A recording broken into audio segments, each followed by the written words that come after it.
Buenas tardes, excelentísimo y reverendísimo señor obispo, presidente de la Audiencia de Cuentas, presidente del Consultivo, teniente alcalde del Ayuntamiento de La Laguna, público asistente, buenas tardes y bienvenidos.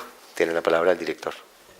Excelentísimo y reverendísimo señor obispo, excelentísimo señor don Fernando Arteaga González, general director del Centro de Historia y Cultura Militar, ilustrísimo señor don Luis Marcial García Rebollo, comandante naval de Santa Cruz de Tenerife, don Antonio Pérez Godiño, concejal representante del Ayuntamiento de La Laguna, don Germán Decle, cónsul de Bélgica, don Eliseo Izquierdo, cronista oficial de La Laguna, excelentísimos señores exdirectores de la Real Sociedad Económica de Amigos del País, señores de la Junta Directiva, nuevos socios, señoras y señores.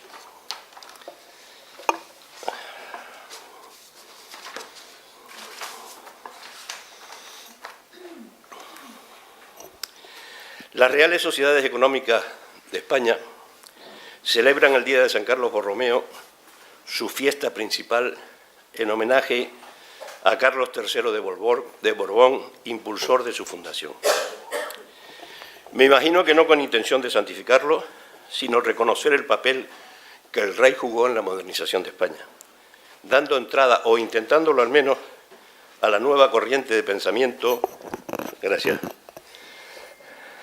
que inundaba Europa, la Ilustración. Este movimiento condujo a las primeras constituciones escritas, a la democracia participativa, a la separación de poderes, a la libertad, a la igualdad, a la fraternidad y, además, tolerancia, derechos de las personas individuales y colectivos, es decir, eso que llamamos el nuevo régimen. Nuestra sociedad, desde su fundación, tiene como objetivos, entre otros, apoyar la iniciativa cultural, científica, artística y social que redunde en beneficio de Tenerife. Participación activa en la toma de conciencia de los problemas de cada momento y aportar propuestas de solución. Gestionar todo cuando redunde en beneficio de Tenerife de cualquier orden ante los organismos correspondientes. No pretendo enumerarlos todos, pero indudablemente son muy numerosos y hay que reconocer que algunos, asumidos por otros organismos, que no existían cuando se crean las reales sociedades. Ello hace que al reunirnos todas las sociedades actuales del Estado y plantearnos nuestro próximo Congreso Nacional, el tema marco sea el papel de las reales sociedades económicas en el siglo XXI. ¿Tienen vigencia hoy? La Ilustración consiguió todos sus objetivos y terminó. Nadie puede negar que las económicas fueron vehículos de la Ilustración en todas sus vertientes. No fue esta, sin embargo, una doctrina filosófica o doctrinal a la que se le puede poner fin temporal. Fue un movimiento intelectual heterogéneo. Trató de dar un nuevo significado al verbo ilustrar, en el sentido de adquisición o transmisión de conocimientos.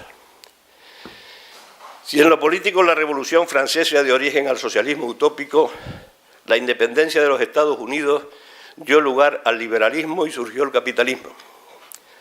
Los ilustrados españoles, por el contrario, solían ser buenos cristianos y fervientes monárquicos, que no tenían nada de revolucionarios, según el concepto actual del término y según dice Roberto Fernández. Si eran partidarios del cambio y la innovación gradual que afectara a todos los ámbitos de la sociedad sin alterar la esencia del orden político. En lo que concierne a la religión, en España, en contraposición con otros países, se habla de la Ilustración católica, entre otras cosas porque la Inquisición se cuidaba de que así fuera. Según el historiador Martínez Shaw, las luces fueron patrimonio de una élite de intelectuales, mientras la mayor parte de la población seguía moviéndose en un horizonte de atraso. En este mundo surgieron las económicas. Empezó en Guipúzcoa, con un grupo de ilustrados, los Caballeritos de Azcoitia, que formaron una tertulia y a partir de ahí la primera Real Sociedad Económica. De forma similar a la nuestra, de la tertulia de Nava, los caballeros de los zapatos de terciopelo fueron a la Real Sociedad Económica de Tenerife. Surgieron para difundir las nuevas ideas y conocimientos científicos y técnicos de la Ilustración, centrándose más en los aspectos sociopolíticos, técnicos y del conocimiento. Hoy me parece interesante la concepción de nuestras instituciones que da el ilustrado Manuel Aguirre. Las concebía como el sustituto de la falta de leyes constitucionales, que llevaran a los vasallos a un estado de hombres con libertad, con capacidad de manifestar a los tribunales y a los conciudadanos por escrito los males y violencias que sufrían, que gestionaran su felicidad y que en ausencia de un Consejo de Estado representaran la voz del pueblo de todos y su voluntad general. Reclamaban, en fin, una Constitución, representatividad, Estado de Derecho. Eso indudablemente se consiguió. Pero si miramos alrededor, ¿se consiguió del todo? Necesitamos el espíritu sociopolítico de la Ilustración y alguien que lo defienda hoy. En el desarrollo del proceso democrático, en el paso de la ciudad-estado al Estado nacional, surgieron prácticas e instituciones políticas, los partidos, por ejemplo, desconocidas hasta ese momento. Fue un nuevo orden político. En él se redujo drásticamente la posibilidad de participación política directa en las decisiones del Gobierno nacional y se eliminó toda perspectiva de que la totalidad de los ciudadanos se adhirieran a políticas del bien común. Así pasamos de la ciudad-estado al Estado nacional, pero ahora estamos en otra dimensión. En la actualidad, las fronteras de un país son mucho más circunscritas que las fronteras de las decisiones que afectan significativamente los intereses fundamentales de los ciudadanos. La vida económica, su medio ambiente, su seguridad nacional y su supervivencia dependen mucho en nuestros días de acciones que están fuera de los límites de un país, no son sometidas en forma directa a su gobierno. Estamos en una segunda transformación a escala mundial, estamos en la globalización. Ya no podemos recurrir a gobiernos locales ni siquiera nacionales. Las decisiones de orden transnacional restringen la capacidad del ciudadano para ejercer control sobre situaciones que le afectan. ¿Cómo encajamos ese segundo tránsito? En eso estamos. La adaptación simple de la idea democrática a la nueva escala no es sencilla. Las conciencias nacionales suelen estar bien arraigadas, mientras que las estructuras supranacionales siguen siendo aún débiles. Incluso la más consolidada y la de más futuro, la Unión Europea, está teniendo algunos problemas. Si bien durante algún tiempo sus decisiones serán tomadas por los representantes que designan los gobiernos nacionales. Es la Europa de las naciones. Pero será necesario perfeccionar las estructuras democráticas dentro de los países, y no solo a nivel estatal, sino las estructuras más pequeñas como las autonómicas. La mayor escala de las decisiones no tiene por qué conducir necesariamente a un sentimiento de mayor impotencia, siempre y cuando los ciudadanos estén en condiciones de ejercer un control significativo sobre las decisiones de todos los asuntos que de forma trascendente afectan a su vida diaria. Es la Europa de las naciones, pero organizadas territorialmente. En resumen, Canarias, España, Europa son nuestras tres escalas. Estado de Derecho, derechos humanos, diálogo, tolerancia, respeto, tradiciones, historia y futuro, nuestros lemas. Queda ilustración que aplicar. Creo que seguimos siendo útiles. Toca ahora un saludo a los nuevos socios. Comienzo por citar cómo los veía Jovellanos. Deben de venir desnudos de las aficiones de interés personal y tocados del deseo del bien común. Cuando se reúnen, se reconocen ciudadanos, se confiesan miembros de la asociación general antes que de su clase. Se preparan a trabajar por la utilidad de los demás. ingresan hoy en una institución encuadrada en la sociedad civil organizada. Tenemos varios objetivos. Defensa de los valores en los que creemos y que nos identifican y que ya les he enumerado. La recuperación y mantenimiento de estos valores solo se puede hacer desde la libertad y a esta solo se llega desde el conocimiento. Estamos inmersos en la transición de la economía industrial a la economía del conocimiento, que incluye aspectos culturales, sociales y también económicos. Cuando se habla de economía del conocimiento, se piensa que se está hablando de algo complicado. Aparecen conceptos mágicos como cambio de modelo económico, nuevas profesiones. Creo que debemos empezar por algo más sencillo. Que dialoguen el mundo del conocimiento y la investigación y el mundo económico. Por muchas frases bonitas que oigamos, creo que las dos partes están endogámicas. Cada uno se lo guisa y se lo come. En el siglo XXI tienen que complementarse, pero cuidado, no vale el eslogan de la torre de marfil de las universidades, sino también el de las organizaciones económicas. Su destino, el de las dos, es atender al bien común de la sociedad. Queremos una sociedad centrada en la persona, integradora, que quiera mejorar la calidad de vida y seguir los propósitos y principios de la Carta de las Naciones Unidas y la Declaración Universal de los Derechos Humanos. Estamos abiertos a todas las ideas y a todos los temas desde la reflexión serena y respetuosa. En esta sociedad están admitidos desde hoy y bienvenidos. Y para terminar, dos reflexiones exclusivamente personales. Son sobre dos frases que me han impactado en los últimos tiempos. Una es de Josep Borrell. Las fronteras son heridas que la historia han dibujado sobre la tierra. Y yo añado, en algunos casos están siendo sustituidas por muros. Esto se hace en unos casos para que no salgan los de dentro, son guetos, y en otras para que no entren los de fuera, apartheid. Los dos son malos. La otra frase es de Su Majestad el Rey Felipe VI. Que nadie construya muros con los sentimientos. Qué fácil y qué demagógico es hacerlo. Los sentimientos de Canarias, España y la Unión Europea están unidos y van en buen sentido. No me parece bueno que nadie los separe, ni desde dentro ni desde fuera. Se abre un camino esperanzador, como en todos los momentos de crisis, para que todos nos sintamos cómodos en España y en Europa, en una Canarias más justa, pero de eso les va a hablar una voz más autorizada que la mía. Señor director.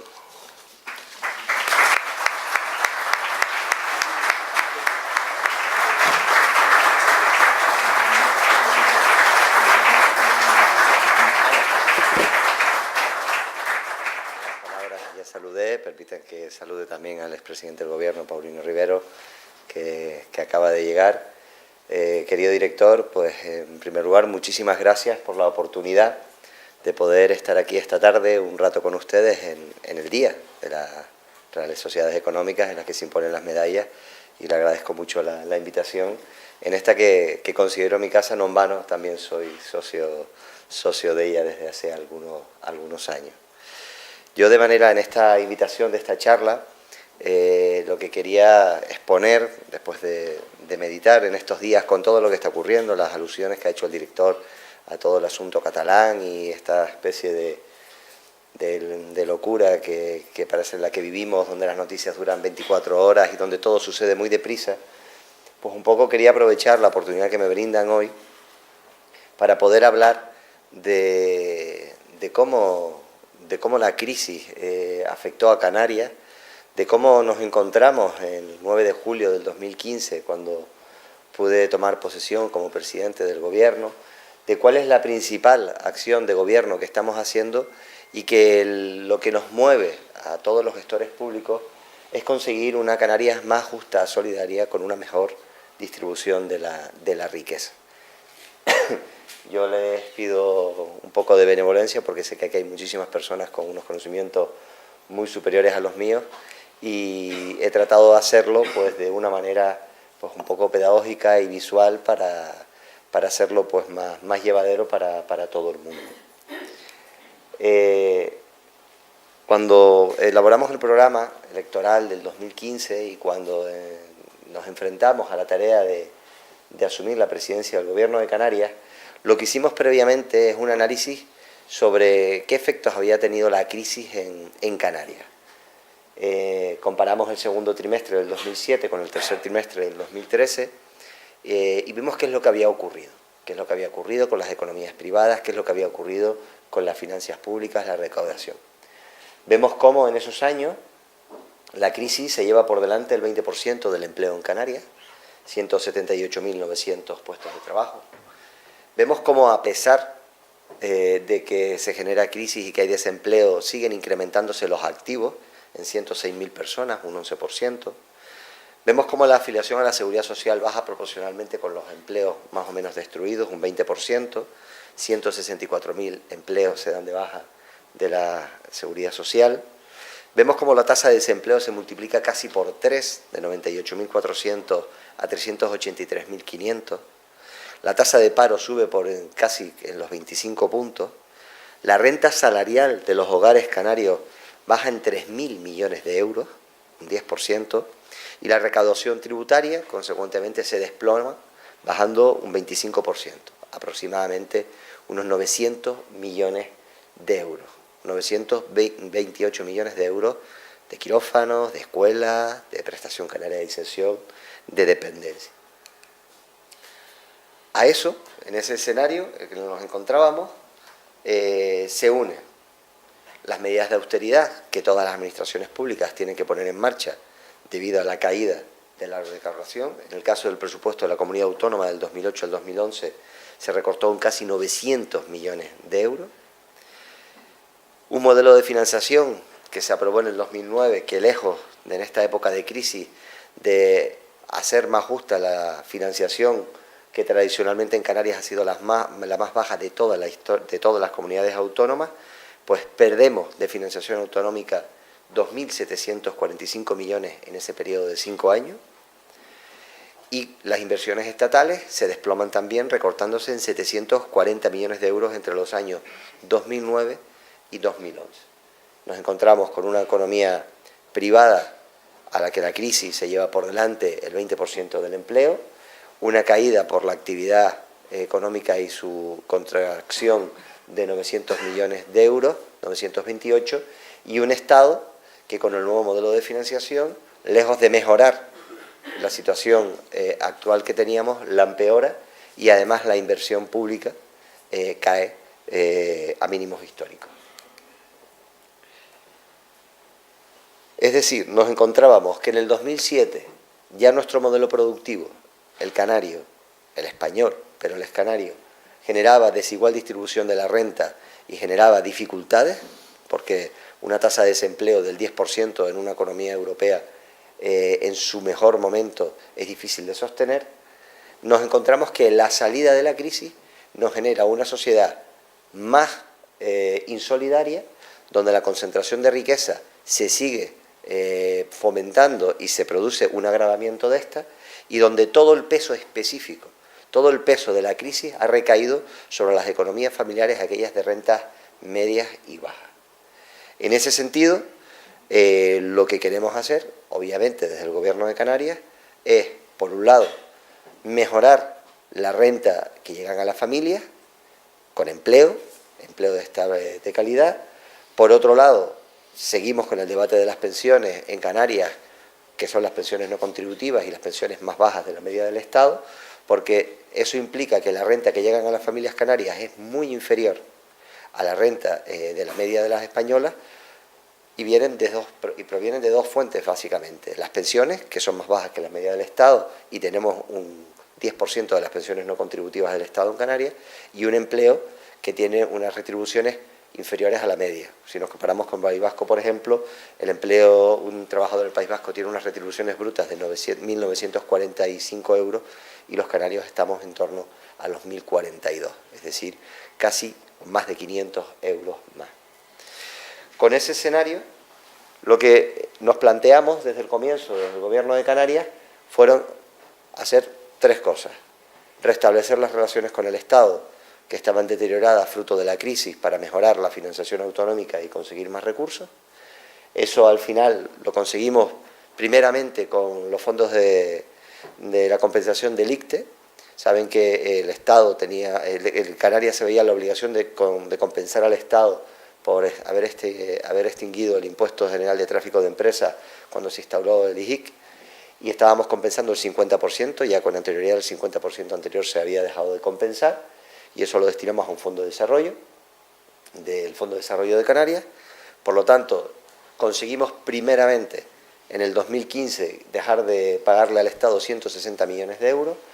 Paralelamente, la aritmética parlamentaria y la utilidad del voto nacionalista en Madrid nos ha permitido el error que cometió el Estado con Canarias en el 2009 de no dejar participar a Canarias en el Fondo de Competitividad, porque teníamos el REF, sacar el REF de la financiación autonómica.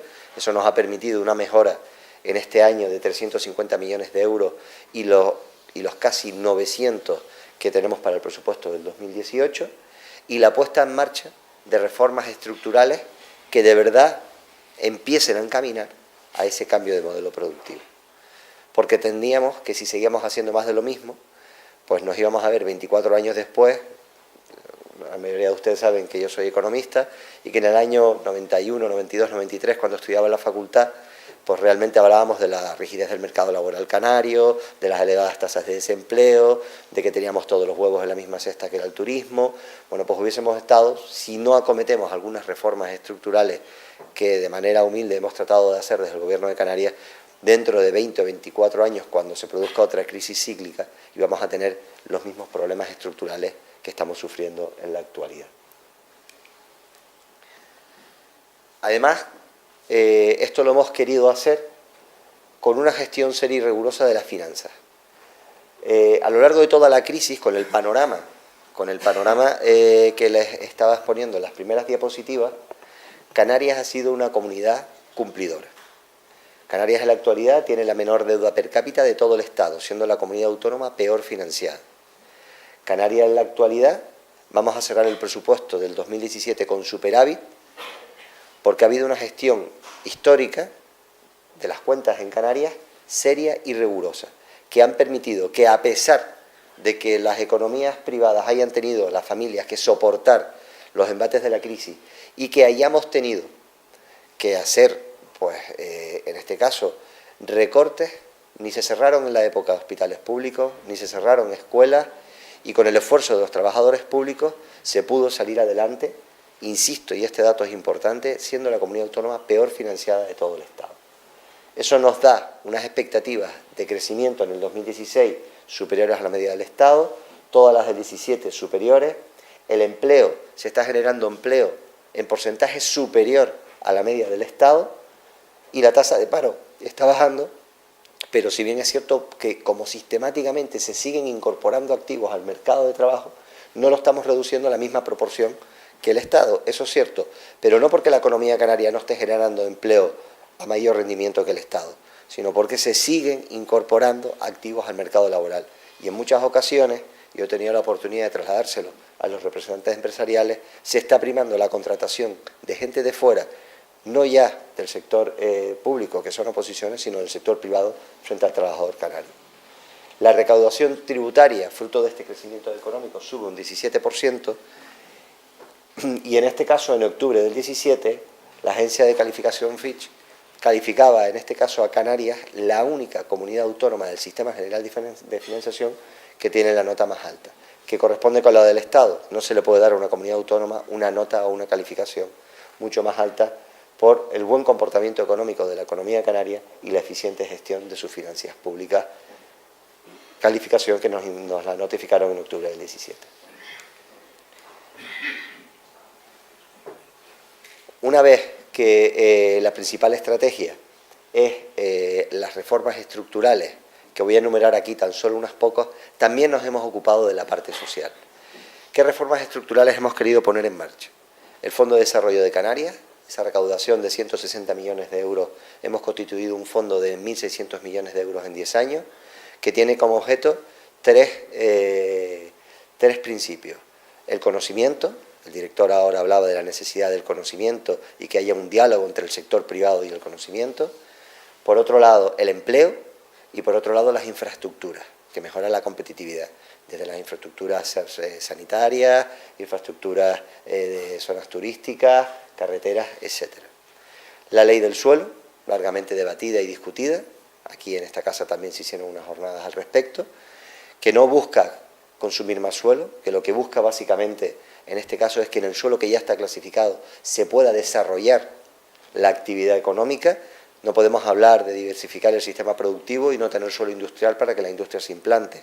No podemos hablar de potenciar la soberanía alimentaria y tener el 80% de las explotaciones agrícolas y ganaderas en situación de ilegalidad o alegalidad porque no pueden tener licencia. Con lo cual, lo que hemos propiciado es una ley respetuosa con el suelo en este caso, pero que en el suelo que está clasificado sí permite que se desarrolle la actividad y simplifica administrativamente. Hemos implantado la formación bilingüe. En aquella, pues si queremos, vivimos del turismo y queremos que nuestros trabajadores estén preparados, pues hoy en día hay más de 2.000 niños en el sistema público educativo canario con formación bilingüe, más de 160 profesores formándose, y lo que a mí me parece más importante, y es que la demanda y el compromiso de los colectivos y de la familia docente ha superado nuestras expectativas. No hemos podido ni poner más alumnos, ni hemos podido formar más profesores porque no hemos tenido capacidad ni recursos. Hemos tratado de conectar la formación profesional con el sistema productivo, el programa Enlaza, que al final estamos implantando la formación dual, la formación profesional dual, muy parecida a la del País Vasco, donde podemos conectar el mercado, en este caso el empresariado del sector privado, con la formación profesional para hacerla a la carta. Y si a lo mejor una empresa de automóviles va a jubilar a 5 o 6 electromecánicos, pues que la formación profesional se los pueda formar, que se formen en esa empresa y que luego el empresario, en este caso, escoja a aquellos que mejor le pueden realizar el trabajo.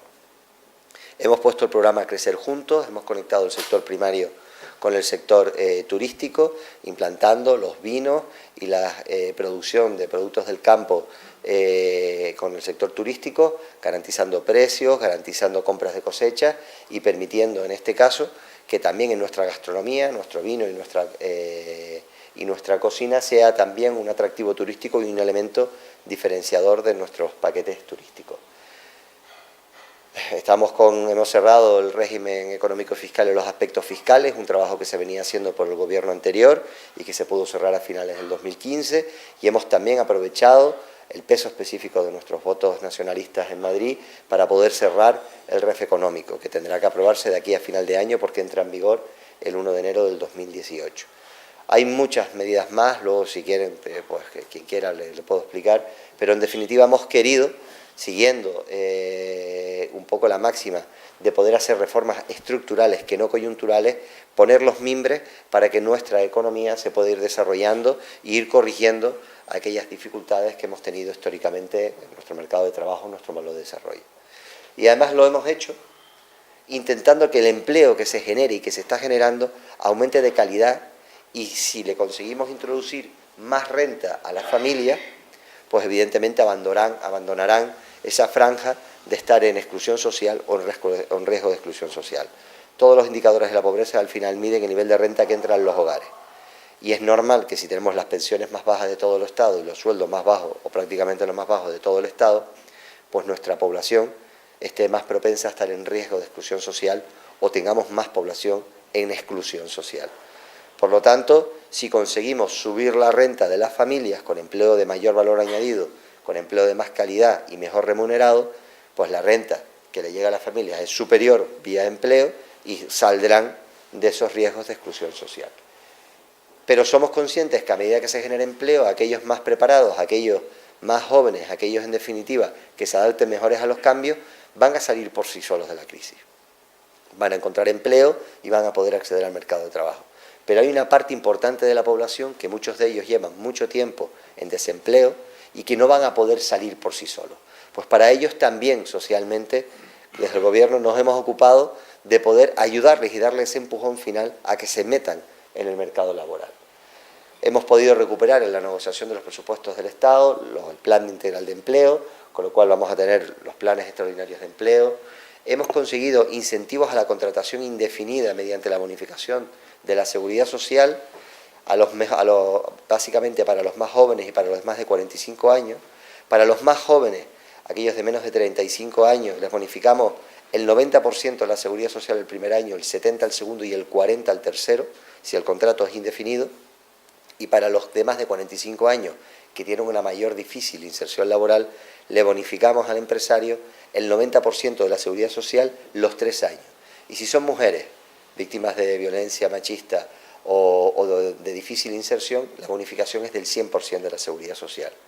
Hay incentivos directos a la contratación de las empresas, contratación de personas desempleadas en servicios de interés social, contratación de parados de larga duración, itinerarios integrados de inserción laboral.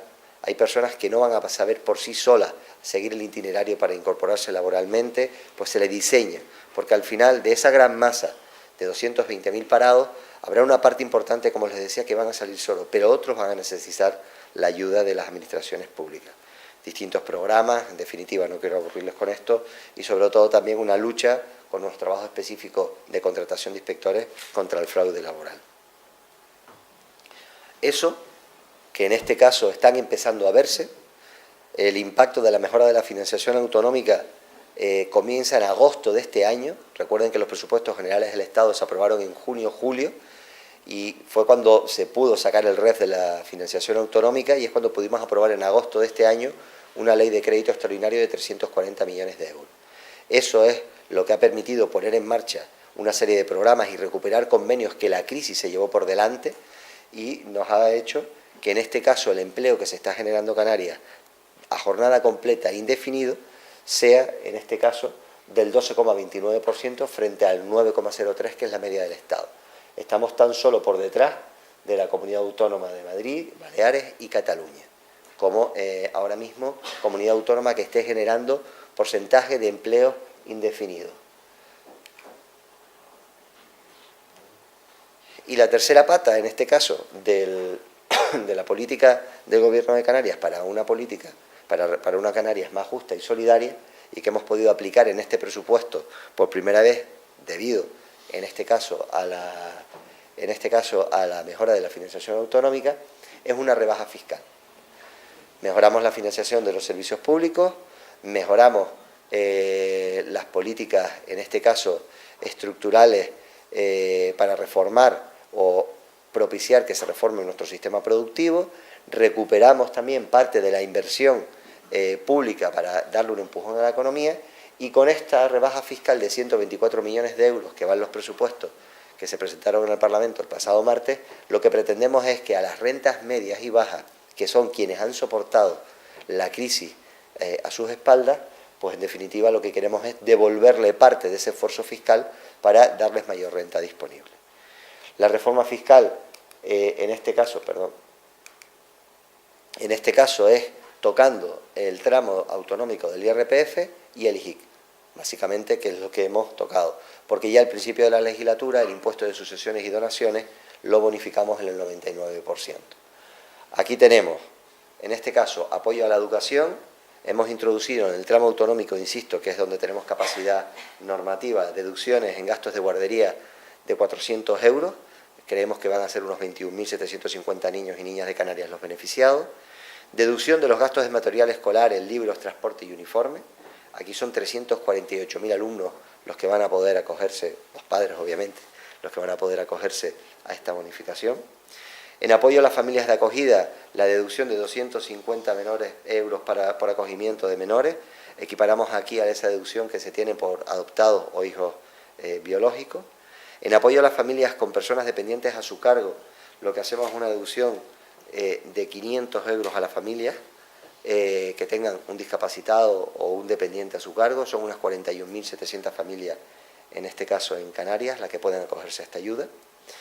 En adaptación a las viviendas por la discapacidad, la deducción del 10% de las obras, si la tenemos que adaptar por una causa sobrevenida o porque un familiar dependiente viene a vivir con la familia, son las mismas 41.700 familias.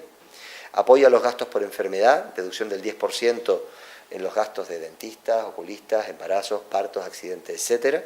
Ahí son unas 518.297 canarios los que van a poder acogerse a este tipo de deducción. Las medidas también de apoyos a las familias monoparentales, una deducción de 100 euros, son unas 6.600 familias. Apoyo al medio ambiente, en este caso un 10% de la obra de hasta un máximo de 7.000 euros para obras en que contribuyan a la eficiencia energética, las viviendas habituales, insisto, aquí va a ser cualquier ciudadano que tenga previsto acometer. Estas medidas también van a incentivar un poquillo la construcción y en definitiva también aflorar la economía sumergida, porque si sabes que lo puedes deducir, esa reforma que haces en casa, pides la factura, en este caso para luego poder desgravar. Deducción sobre fines sociales, ecológicos o culturales. Aquí mejoramos una mejora del 50% de la deducción que ya el Estado tiene en su tramo de IRPF, pero además hemos mejorado eso, pero también hemos introducido aquellas con fines culturales y de investigación. Saben que ahora mismo en Canarias es muy complicado que las empresas puedan invertir en I+D+I, porque no tienen el músculo suficiente, ni la entidad, ni la magnitud. Casi todos nuestros indicadores suelen salir más bajos que la media del Estado, básicamente porque la I+D+I que se financia es con dinero público, aquí de manera muy modesta todavía, pero lo que propiciamos es que también el privado pueda verse beneficiado fiscalmente, en este caso, de esas deducciones. Son unas 88.000 personas las que calculamos. En apoyo a autónomos, lo que hacemos es eliminar la obligación de liquidar el IGIC a todos los pequeños autónomos que facturen menos de 30.000 euros. Son unos 64.000 autónomos. Aquí somos conscientes de que esto puede meter a algunos autónomos en cierta opacidad fiscal, pero creemos que el bien de no obligar a liquidar el IGIC es mayor y va a repercutir más socialmente que el tener que obligarlos a la liquidación del IGIC. En cuanto al apoyo a la vivienda joven, del 7 al 3%, bajamos el IGIC para aquellos jóvenes que compren una vivienda menos de 35 años, el IGIC que pagarían sería del 3%, no del 7%. En materia de telecomunicaciones, del 7% lo bajamos al 3%, los beneficiarios va a ser toda la sociedad canaria. En aquel momento, previo a la crisis, era el 0%, era uno de los sectores estratégicos, se subió al 7% debido a la caída de la recaudación, y lo que hemos podido ahora es bajarlo del 7 al 3%, no creemos que tenga que estar exento, pero sí propiciar y desde luego darle un carácter general.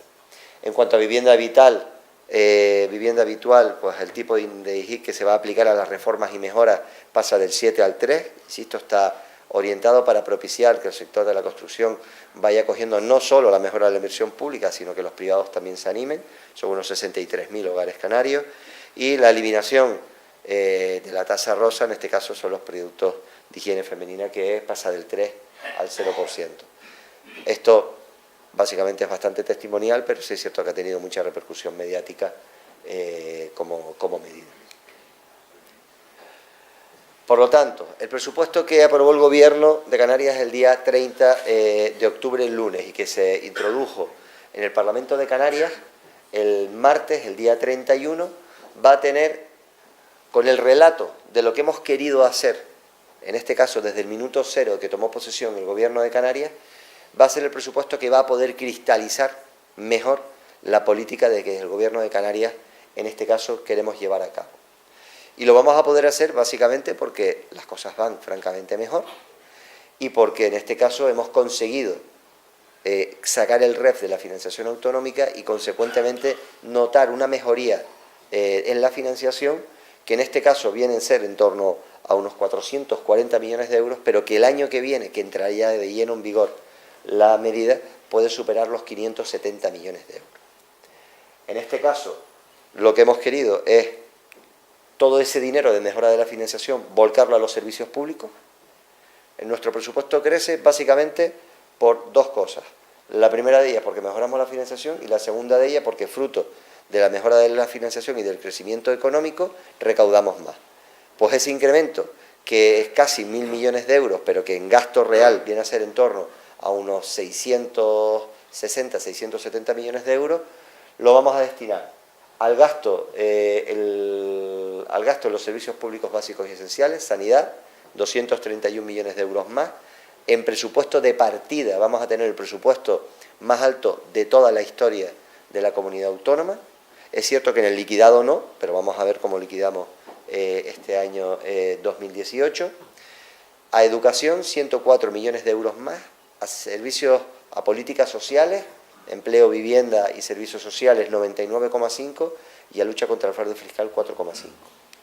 A mejorar la inversión, mejoramos la inversión pública en un 45%, 318,2 millones de euros más, para todas nuestras infraestructuras poder ponerlas al día, y a una rebaja fiscal de 124 millones de euros que le vamos a inyectar directamente a la renta de las familias, a renta disponible, que además creemos que va a generar también un mayor movimiento económico y que nos va a mejorar la recaudación y el crecimiento. Ese es un poco en estructura y en base el presupuesto del 2018. Y bueno, y aquí está, en este caso, a qué se destinaba la mejora de los servicios públicos básicos y esenciales. Con esto lo que le quiero transmitir es que el Gobierno de Canarias, desde el minuto cero, lo que busca es una sociedad más justa, solidaria, donde el empleo sea de calidad y donde la diferencia que tenemos en renta, de pensiones y salariales con el Estado, y que la crisis lo que ha hecho es alejarnos más de la media del Estado, tratar de recuperar todo ese terreno perdido y acercarnos a la media del Estado, porque en la medida que las familias tengan más renta, pues tendremos mucho menor riesgo de estar en los márgenes de exclusión social. Y paralelamente al empleo y a las pensiones que le compete al Estado, aunque seguiremos reivindicándola, lo que hemos querido hacer es una reforma fiscal que beneficie básicamente a aquellos que menos tienen. Muchas veces se me tacha de ser excesivamente técnico o economicista en los planteamientos, posiblemente tengan razón aquellos que me hacen esa crítica, pero no quería dejar de pasar la oportunidad de decir aquí, en un foro tan reputado en este caso y con personalidades académicas, civiles, militares y eclesiásticas, que lo que buscamos realmente es que los canarios que nazcan en Canarias, en este caso, por el mero hecho de nacer aquí, no tengan menos oportunidades que el resto de los ciudadanos que nacen en el resto del territorio español, porque viven o nacen en un territorio continental.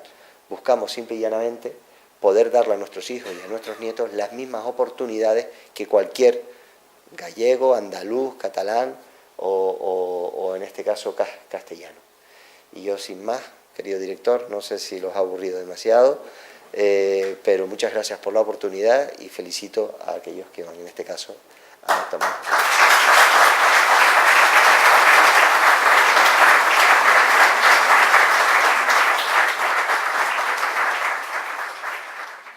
Bueno, en la Junta General de 28 de marzo de 2017 se aprobó el ingreso de los siguientes miembros. Me lo guardé porque si no me olvido el nombre. Don Francisco Almeida Osa.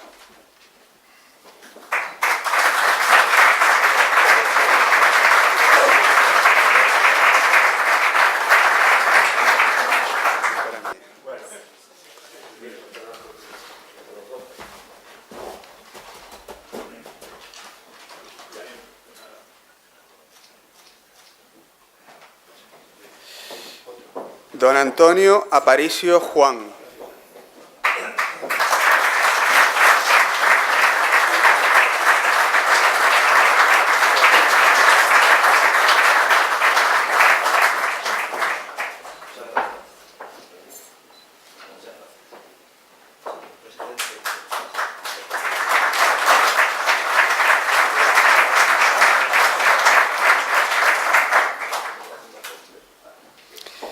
Don Jonás Armas Núñez.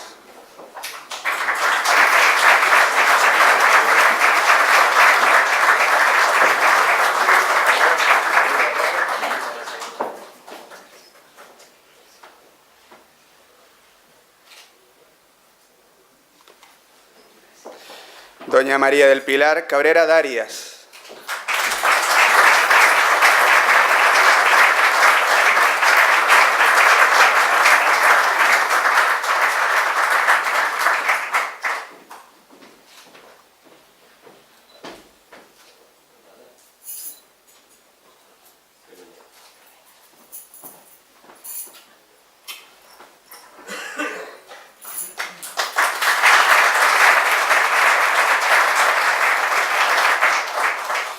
Doña María Virginia Carballude Rodríguez.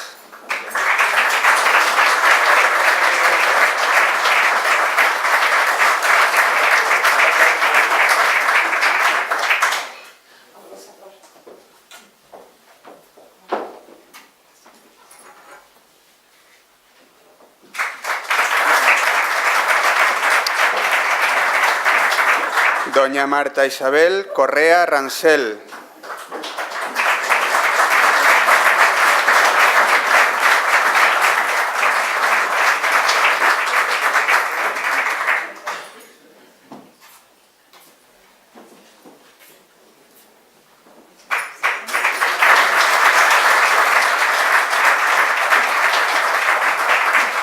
Don David José Cova Alonso.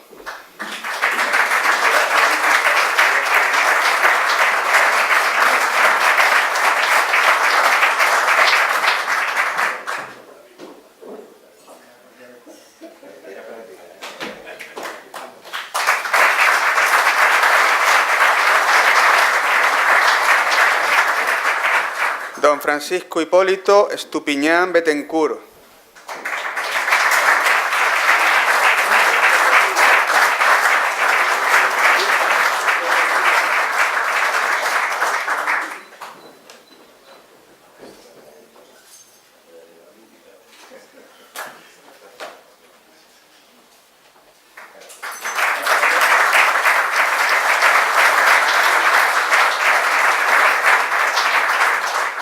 Don Justo Pedro Hernández González.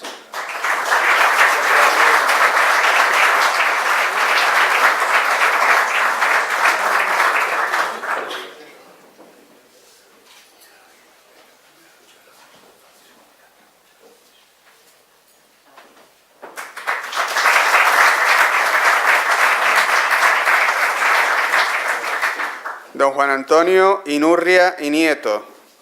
Lo recoge su hijo, don Juan Inurria.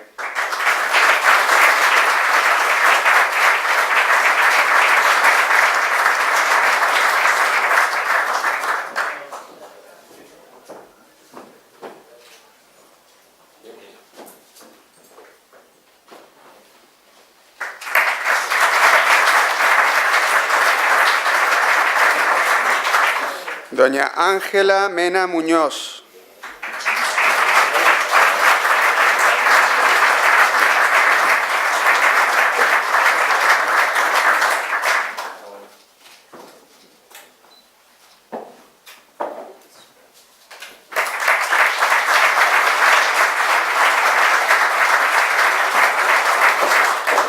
Don Juan Pedro Rivero González.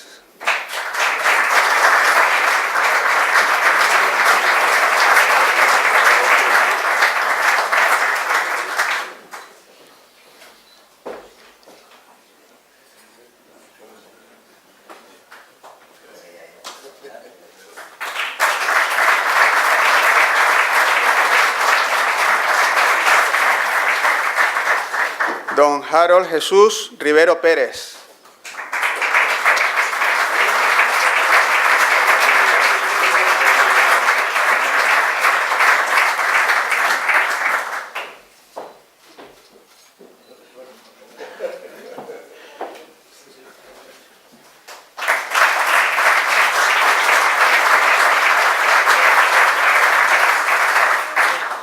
Don Ángel Luis Rodríguez Hernández.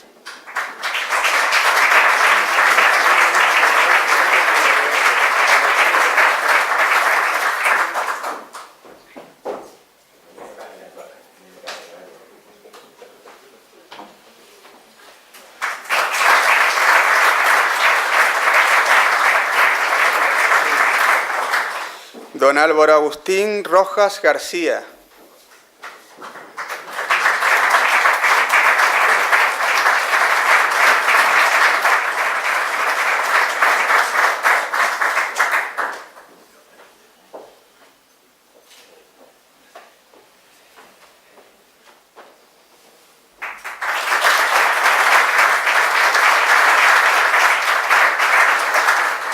Don Julio Sánchez Rodríguez.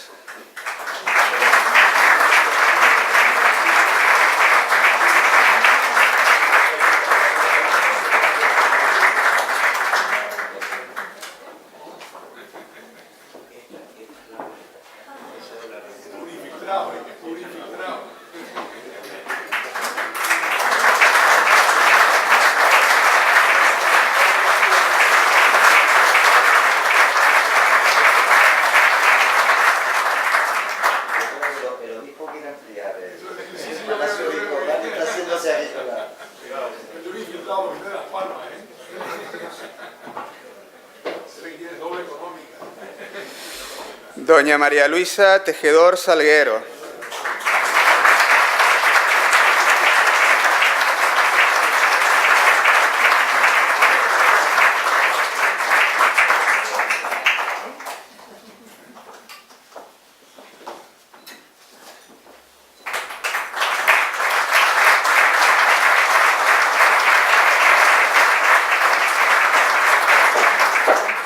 Bueno, en la Junta General del 17 de octubre de 2017 se acordó a su vez la admisión de los siguientes miembros.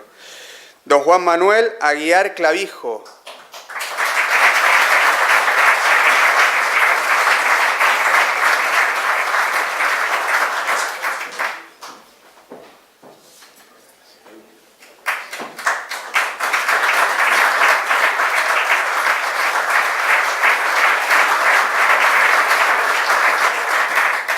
Don Guillermo Romeu Delgado.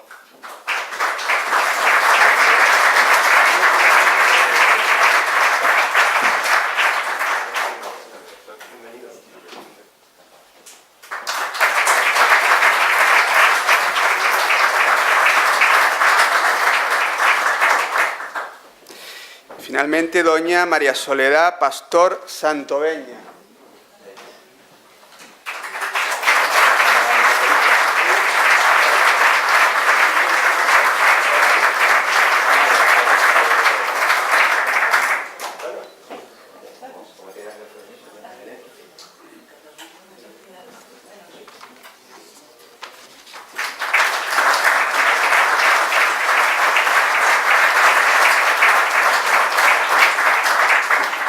Néstor Torres Darias.